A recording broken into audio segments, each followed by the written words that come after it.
Okay, good afternoon, everyone. Thank you so much for joining us today for the Research and Innovation Training Institute with our trainer today from the Office of Procurement and Disbursement Services. We have Michael Stevens, and he's going to present for us a session on tips for making purchases with research funds.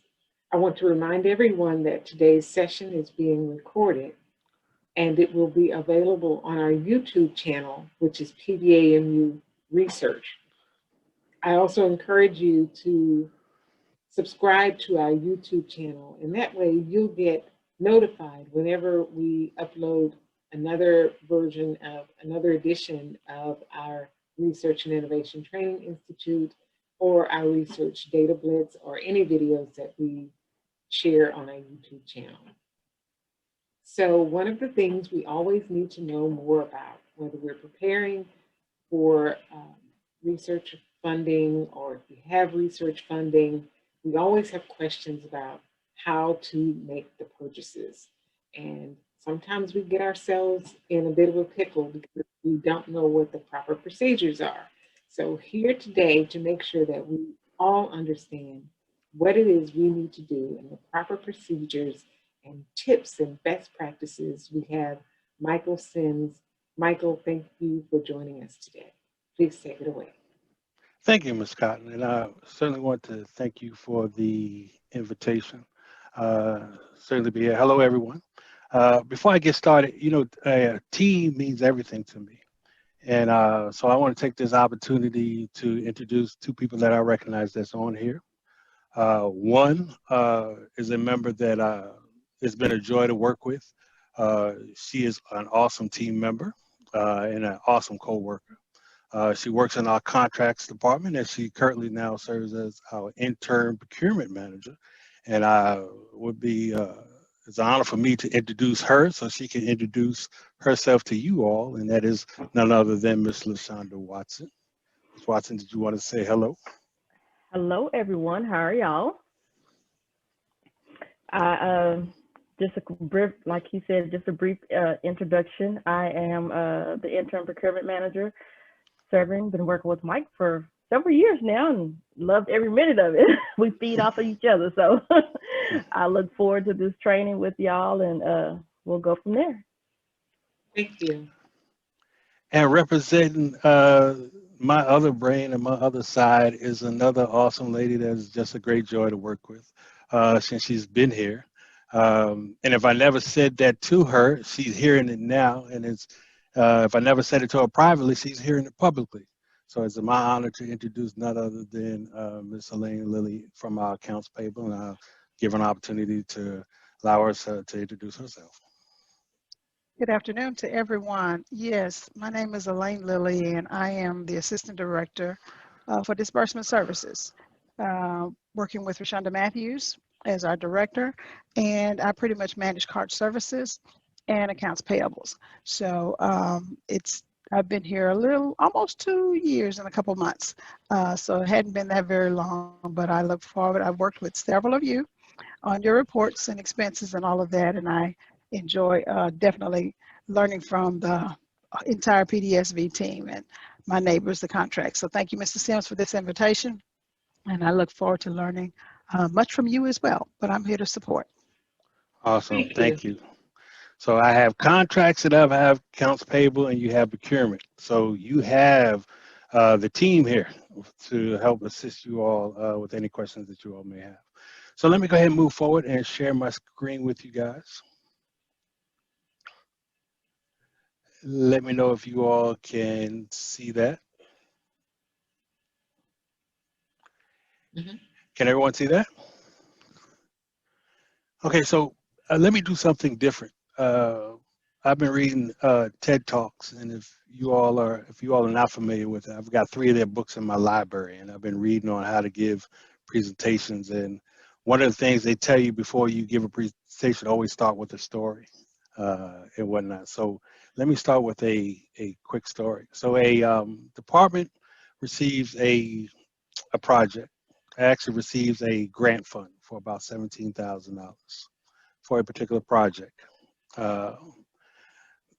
They recognize that with this project, they've already identified a vendor to move forward with their project. They work with this vendor anywhere from about 2 weeks to 3 weeks on a proposal.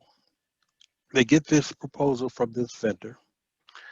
They give it to the admin and ask the admin to put the quote or the proposal in Panther Buy and to submit this to purchasing. Once this requisition and this proposal is routed through purchasing, all of a sudden purchasing asks that, that famous question, are there any more quotes?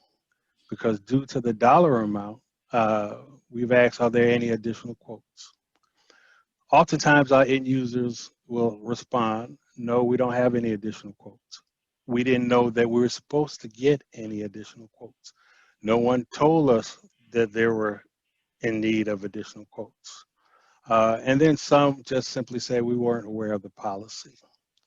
And so in speaking with Ms. Cotton, I think one of the things was that maybe we need to do this research and this training rather than from a purchasing standpoint and throwing the policy at you.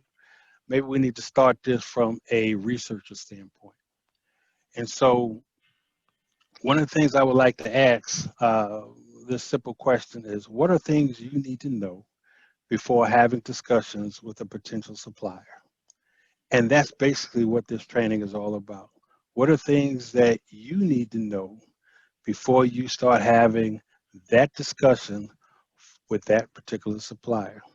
And so here are a couple of things for you to remember, things to keep in mind. And here are some of the things that we're going to cover. One, we're going to talk about some of the purchasing methods, how to purchase, the different purchasing methods that Prairie uses. We're going to talk about the different purchasing threshold levels, the bid limits, and that's very important because in other words, in order for you to understand what you can do, you need to understand what you're limited to do. And then we're going to talk about the various types of solicitations that Prairie use through its competitive bid process.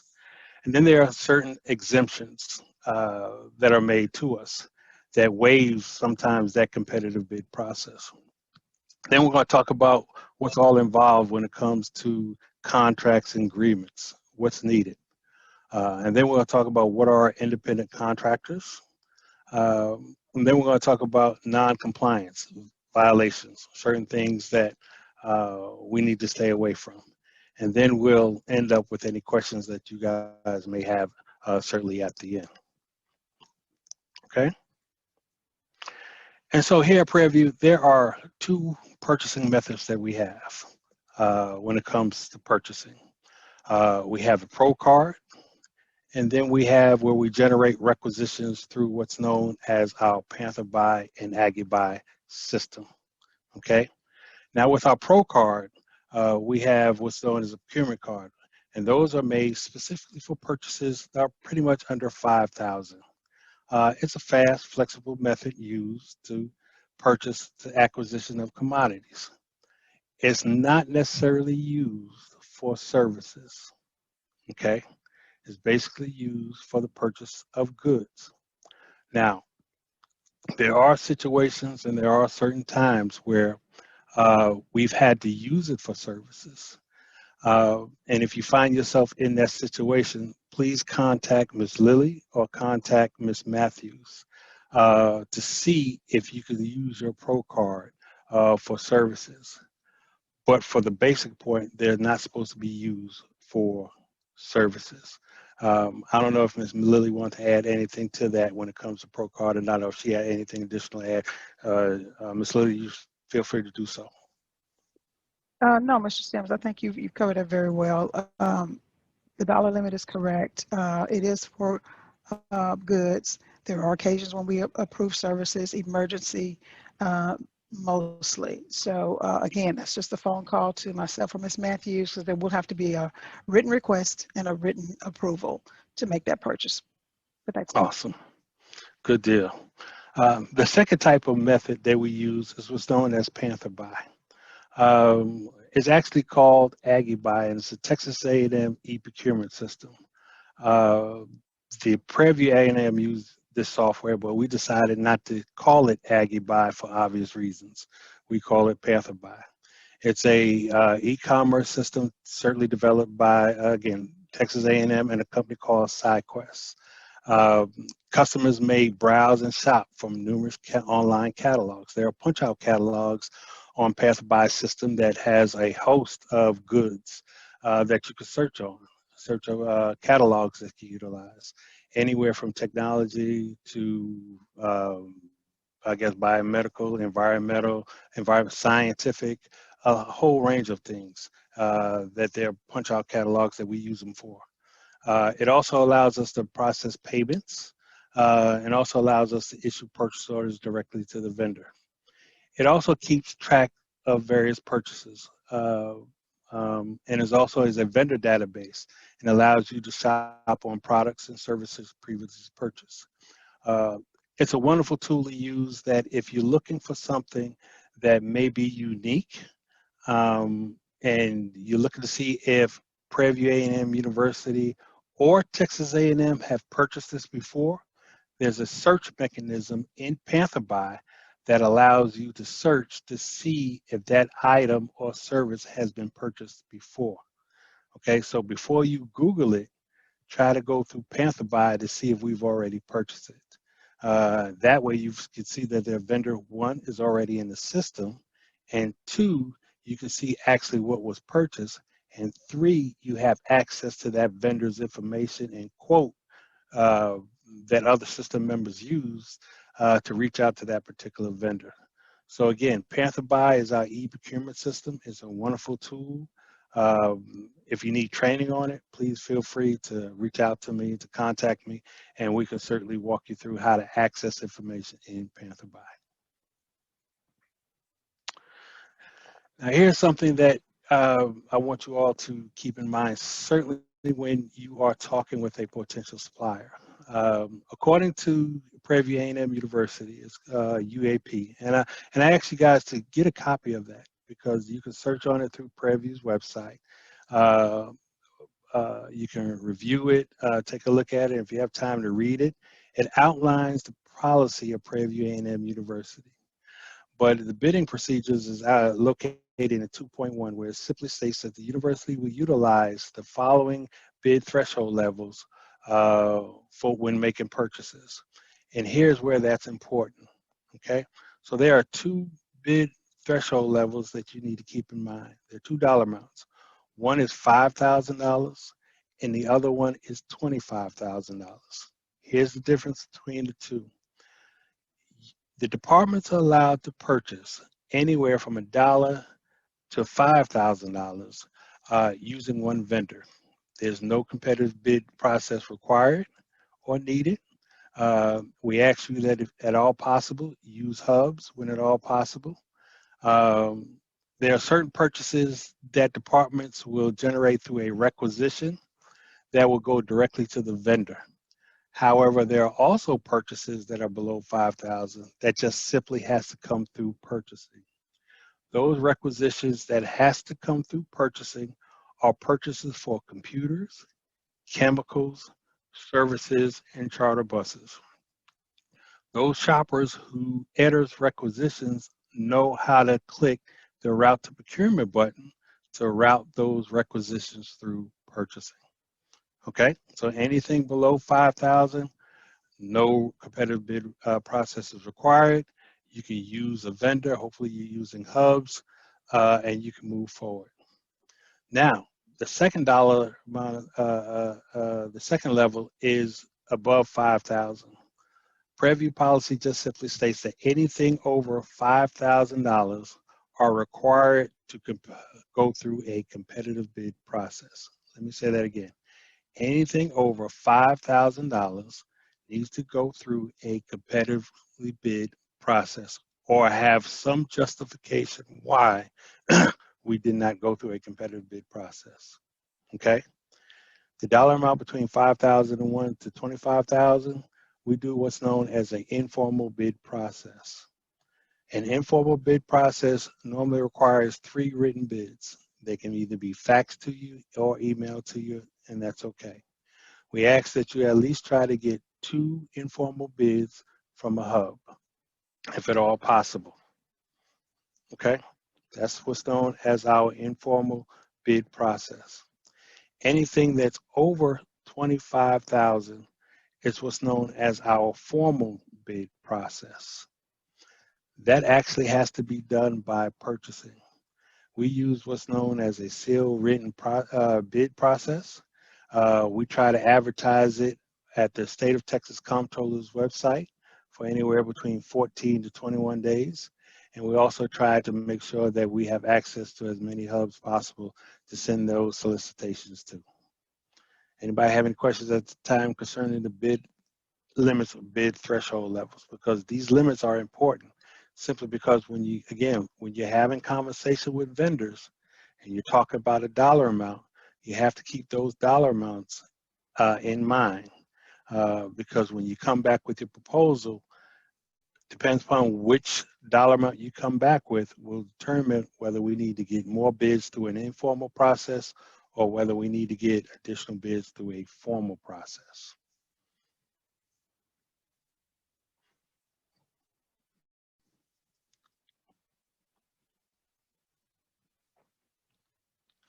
Apologize. Now, with those bid limits, there are exemptions. Two of the big exemptions that Prairie uses are, in some cases, are in emergency purchases and proprietary purchases. Emergency purchases just simply means that there's an emergency situation that has happened, and we are trying to prevent a hazard to life, health, safety, welfare, property, or to avoid undue additional costs to the state. When that happens, a written emergency justification letter is needed and need to be approved, and then we can move forward with our emergency justification. The second exemption to the competitive bid process that we use is what's known as proprietary. It's more like a sole source justification.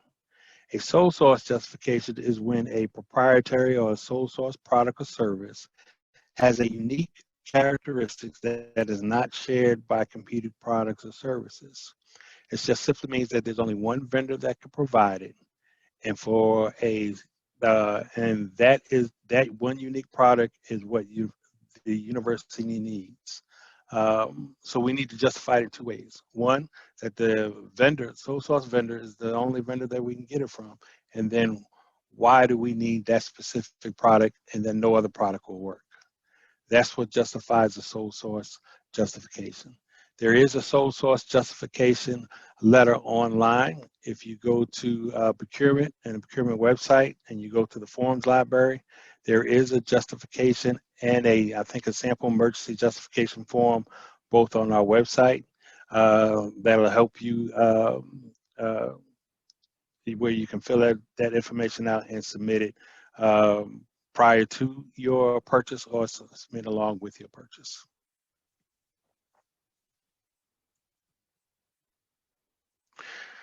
There are other exemptions such as the state contract purchases.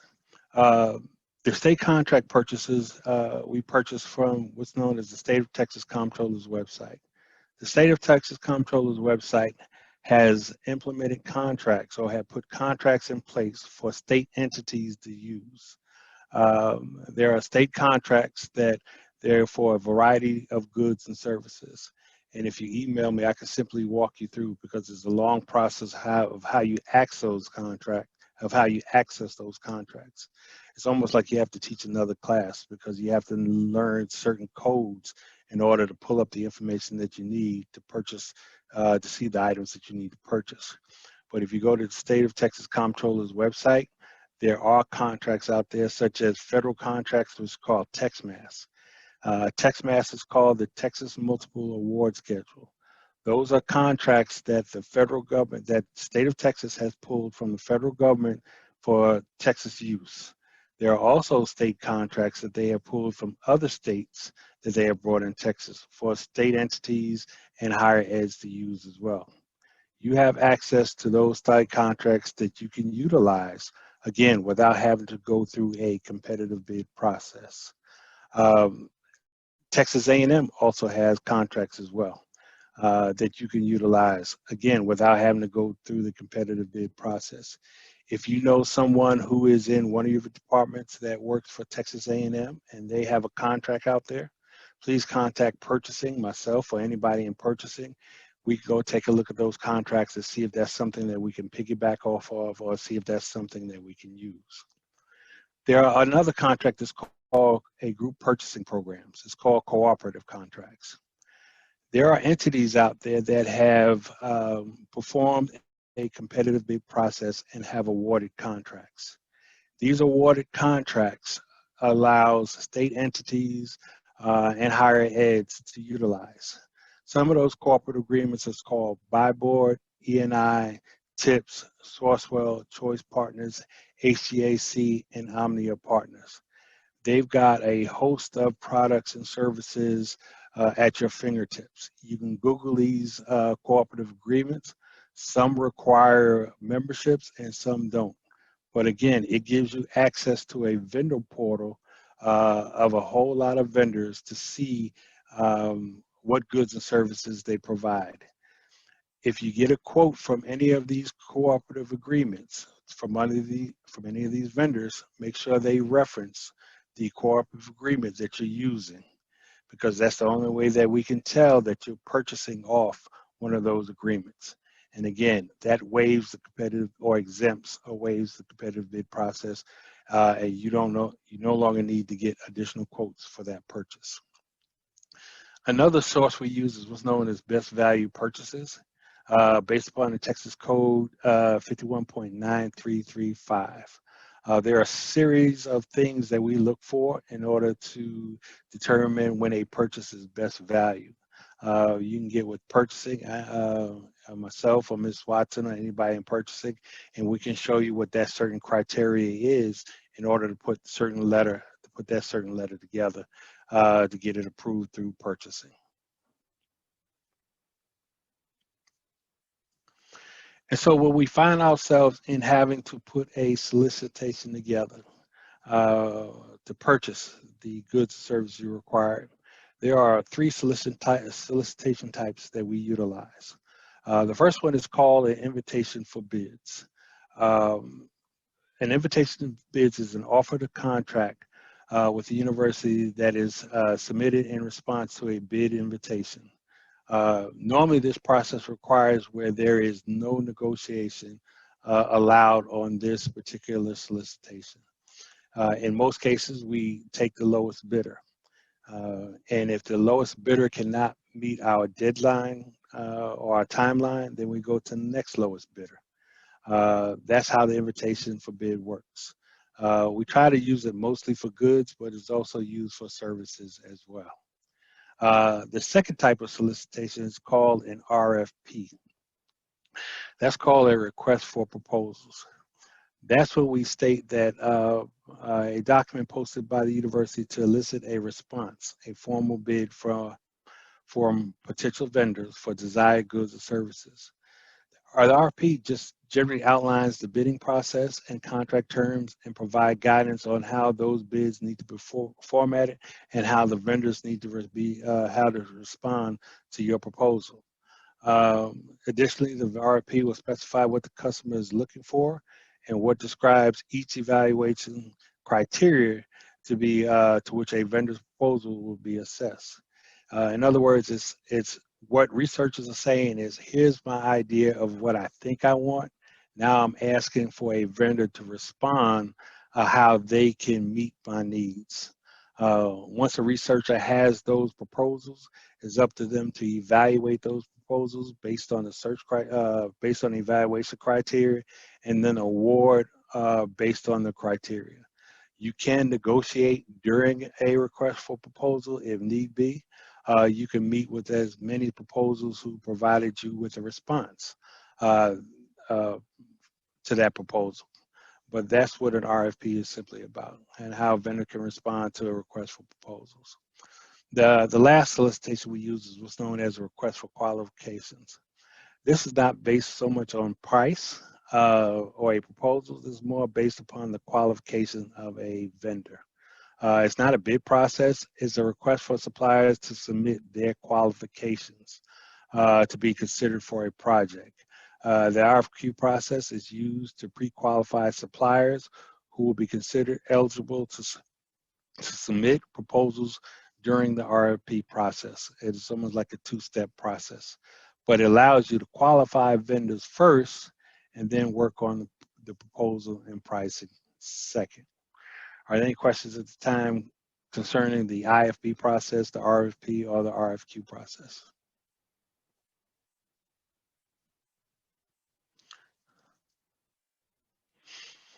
Okay.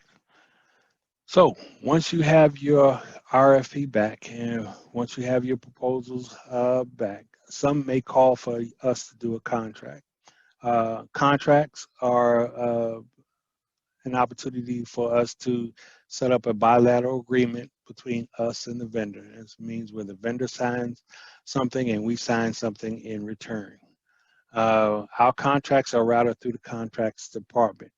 Now when it comes to contracts, there are two responsibilities: department responsibilities, and then there are the contract office responsibilities.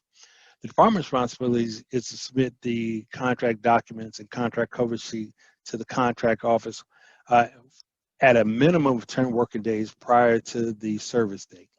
So contracts is asking at least give them at least 10 days, if at all possible.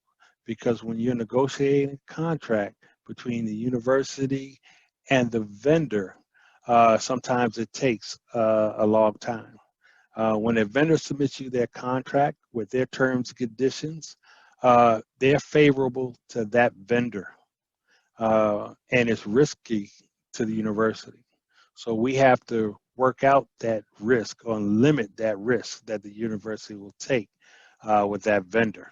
And so contracts negotiates that contract to see what what Prairie University is willing to live with, and there are certain things that we won't live with.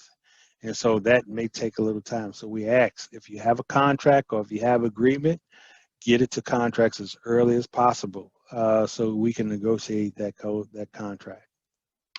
Also, you need to relate to the vendor that the services cannot begin until a contract is fully executed and a purchase order is issued, and that's very important. You may have a negotiated contract, however, the purchase order is the mechanism that's used for the service to begin, simply because the purchase order is the funding that's used that communicates to the vendor that there has been funds set aside for that service or for that product, and then they're okay to deliver it based upon their response, their quote or proposal.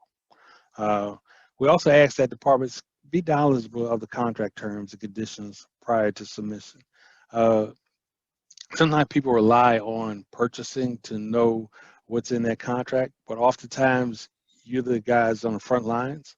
We ask, be knowledgeable what's in there. Sometimes we may miss something, so we ask, hey,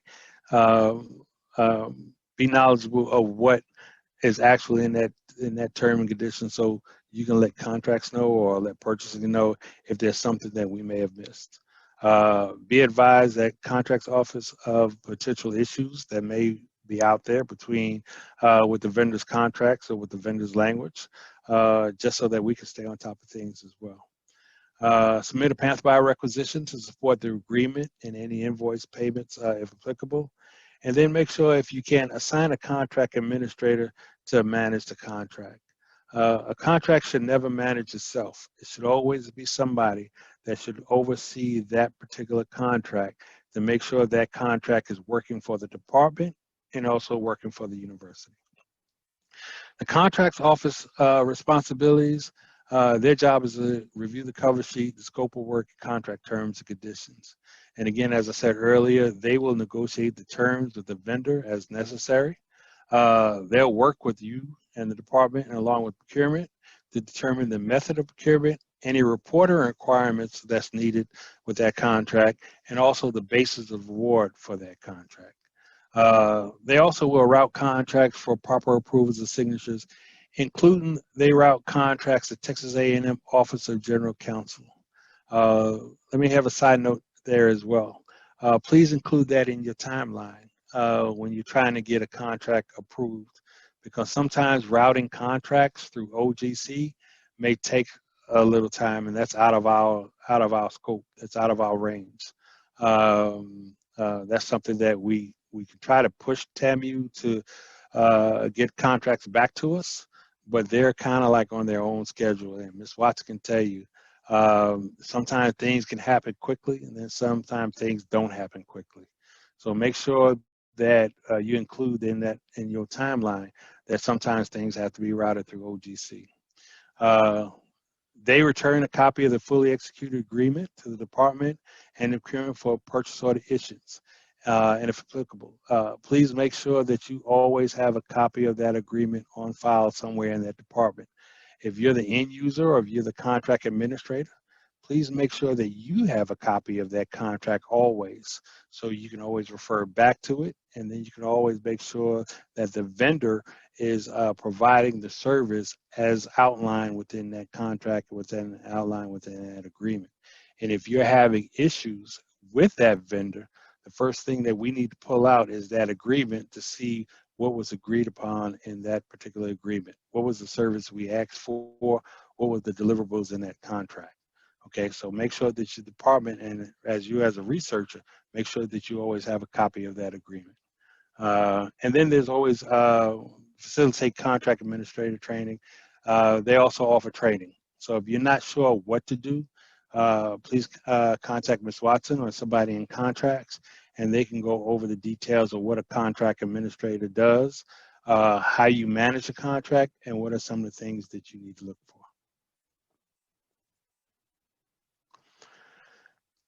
Another type of, sometimes we issue contracts and sometimes it's just a PO issuance, but sometimes we hire what's known as independent contractors.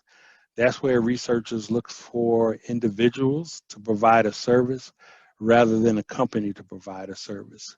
Now, according to UAP, the University Administrative Procedures, independent contractors in 9.1 simply states that purchases of services from independent contractors, whether they're guest lecturers, researchers, trainers, disc jockeys, etc., are received the same considerations as other goods and services to determine if the service is biddable. That simply means that if you're hiring an independent contractor or individual, if that purchase is over $5,000, then it needs to be looked upon as a competitive bid process. Okay, that means that that informal bid or formal bid process pretty much kicks in. All right. So if it's below 5,000, we need to make sure that we do a couple of things. One, we need to develop and submit a detailed scope of work of services. The 5 W's: who, what, when, where, and why. We need to understand the relationship between the university and what services that independent contractor is providing to the university. We also need to make sure that the department is submitting 2 types of forms at the beginning. One is what's known as the independent contractor classification checklist and the employee independent certification forms. Those are 2 forms that must accompany the requisition. They must be along with the requisition. Submit a purchase requisition in Panther and then forward it to the documents to the procurement and either the contracts office if there's agreement. The third document is a payment document. It's known as the Independent Contractor Performance Report. That actually goes to accounts payable upon completion of the services. The performance report just simply states that the vendor or the independent contractor has completed the necessary requirements as you've outlined and agreed upon in the purchase order. And now it's actually ready, the vendor's now actually ready to get paid. The vendor doesn't have to submit an invoice. All you would need to do is submit that independent contractor performance report to accounts payable for them to simply get paid. If there are invoices, again, they should be submitted by the vendor to accounts payable. I've seen it both ways, to where we use the independent contractor performance report. That's what the department used to pay the vendor. I also seen where the individual provided their own invoice for process for payment.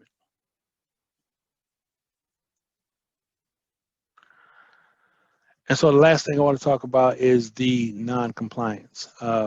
Those are goods or services being ordered or being rendered without a PO properly in place. When that happens, is simply called what's known as a non-compliant. In order for a service to be delivered or goods to be delivered, there must be a purchase order in place. And as I stated earlier, a purchase order tells a vendor that there has been funds set aside for those goods or service to be delivered.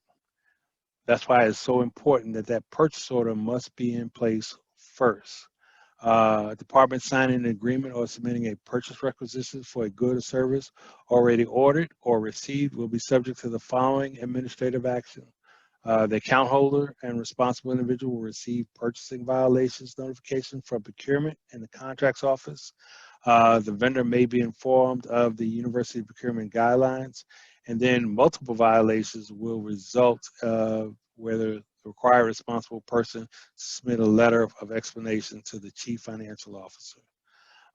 Again, make sure at all costs that you have a purchase order in place first before any services or products or goods will be rendered.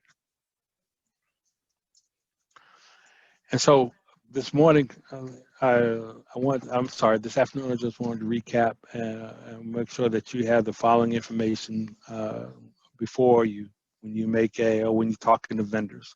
Is one, be leery of the dollar amount threshold levels, the 5,000 and the 25,000. The 5,000 is simply you can purchase anything up to 5,000. The informal bid process is for 5,000, 25,000, and then the formal bid process is over 25,000. I also wanted to make you aware of the exemptions to the competitive bid process, the cooperative agreements you can use, the state contracts you can use. I also wanted to make you aware of the two purchasing methods that Prairie uses to actually purchase goods and services. They're using your Pro card and then using Panther Buy and Aggie Buy. We also talked about the types of solicitations that Prairie uses to form competitive bid processes. That is the IFB, which is the invitation for bids. That's the RFP, which is a request for proposals. And that's the RFQ, which is a request for qualifications. We quickly went over the contracts, what's involved with the contracts, and how contracts are work its way through the contract system. And please submit all contracts and agreements to our contracts department. And then last but not least, we went over the non-compliance. At this time, Ms. Watson, did you have anything to add to the contract portion? No, I don't, but you do have one question. And the question that came up in the chat was regarding an employee being an independent contractor. I have not seen us using an employee as an independent contractor. Have you? I have not seen one. Yeah, I've actually run across it, and I believe with the regulations, if that employee has been an employee within the past year, then we cannot use them as an independent contractor. We run across it, but very rarely do we run across that. Okay. Does that answer your question, Ms. Berg?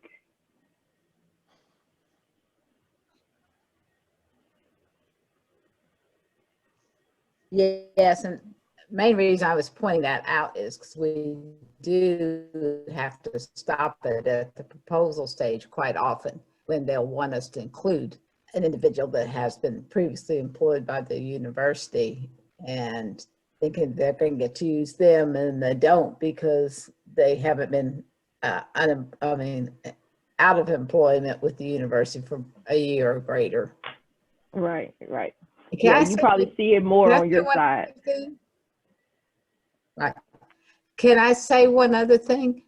Everything that is grant funded, externally grant funded, any requisitions, everything has to be approved by OSP. Contract, everything Correct. Correct. Correct. And we have most of those routings pre-set up already in Panther by. Occasionally we will notice where it may Right. not be for whatever reason, and we try to catch it at that time before we do any actions to it. Right. Okay, thank you. Correct. Thank you. That's good. Awesome. Is there any other questions? Again, we have accounts payable here, contracts, and purchasing. If there are no other questions from those in attendance, and please jump in or put it in the chat if you do have questions. But I'd like to hear from the other members, if you'll indulge me, Michael, from the other members Yes. of your team that are here. What are some of the most commonly asked questions that you receive? Because this will be available on our YouTube channel, which is PVAMU Research, at a later date. So this may be an opportunity for someone to have those questions answered. So what questions do you hear most frequently? For myself, I think the biggest thing is, knowing the requirements, knowing that you got to have the 3 quotes. That is probably one of the biggest slowdowns for us, is when we get a requisition that is, $10, $15, $30,000 and we only have 1 quote. That is probably the biggest thing, because then we have to stop what we're doing. One, we may not get to it the day we receive it because we're so inundated with other work. And once we do get to it, we have to go back, and these are the requirements per this UAP or per this procedure. You got to have this, this, and that. So we have to go back and request that information and give them an explanation as to why we need that explanation, need that additional information. So that can slow the process down quite a bit. And like I said, that's one of the biggest things for me, is knowing that they need to have those 3 quotes and or that justification, whether it be best value or sole source justification. Thank you for that, LaShonda. Ms. Lilly, what would you say is your most commonly heard question? So since I'm wearing a dual hat, card services and accounts payable, I'll start with card services, particularly the procurement card. The biggest issues we have that cause the most delay with processing of expenses in a timely manner has to do with either services that have been charged to the card that should not have been or were not authorized to be put on the card. They can be, but there has to be, as I stated earlier, that written approval. So now we're backtracking, and not the person has a violation because they didn't get approval first. And we don't want to have individuals on violations, because then you get 3 violations in 1 year, and then that is escalated to the CFO, and we just don't want. No, we don't want that. We want to work with people as best we can. So just remember, if you need to purchase services, it's an emergency kind of need, and you don't have the time to go through the entire procurement process, let's have a conversation. Just call us at 1936, and we'll do our best to kind of walk you through or help expedite those kinds of concerns. So it's basically having the approvals in advance. Again, justifications, I would agree with Ms. Watson there. We have to have certain written justifications and approvals. And then on the accounts payable side, I'm working with the team there to get a better understanding of some of the issues they have, but the biggest concern that they express is that, and it's a staggering number, they said probably 60% of the payments they receive are not ready for payment. They've skipped a step or missed a step in the process. There's no requisition, so they don't have a PO, or they don't have what they need from contracts. So that's delays the payment. And of course, we don't want to pay prompt pay interest for being late on our payment. So again, having a conversation very early with the AP team to see exactly what needs to happen in order to process those invoices, but we can't just receive an invoice and pay an invoice just because it's time for it to be paid. It should have been put in the system first. So those are a couple of things that I would say are most critical. Thank you for that. Ms. Scott, if I could add to what simply Ms. Watson said, sometimes our end users and departments they get stuck in this mode where they have this project and what I was trying to communicate earlier, and they have this conversation with this one vendor. Now, the job of a sales rep is to sell you, and their job is to sell you that they're the only ones that can provide you with that product or service, that no one else can do it but them. And then once they send the end user that proposal, one of the things that our department needs to think is just not a done deal. That there's a policy that we have to adhere to that was here before I've been here, that there's a competitive bid process that's in place. So one of the things that I was hoping to achieve, one of the goals I was hoping to achieve here is that when you have that conversation with that vendor, don't just stop with that one vendor. Depending upon the dollar threshold level, if you know it's going to be anywhere between that 5K and 25K, go have that conversation with several more vendors and whatnot. So you can have that informal competitive bid process completed and done with. And so when the buyer asks you, hey, do you have any more quotes? You can say, yeah, here are the 3 other quotes that I've gotten. This was the best vendor that provided me with the best quote and provided me with the product or service that we felt that is best value to the university. That is oftentimes where buyers and where things get hung up in purchasing, is that sometimes our researchers, sometimes our engineers only have that conversation with one vendor. Thank you so much. So do we have any other questions from those assembled here? If we don't, I'd like to encourage everyone to please complete the brief survey that's in the chat box. And that survey helps us with our goal of continuous improvement. We want to make sure that this time that you share with us is to your benefit and to your value. So it helps us to make this hour better. So please complete the survey, and we'll see you back here on next Monday. Mr. Sims, thank you so much for the information that you shared with us today, and it will be available on our YouTube channel after editing. Have a good day, everyone. Thank you.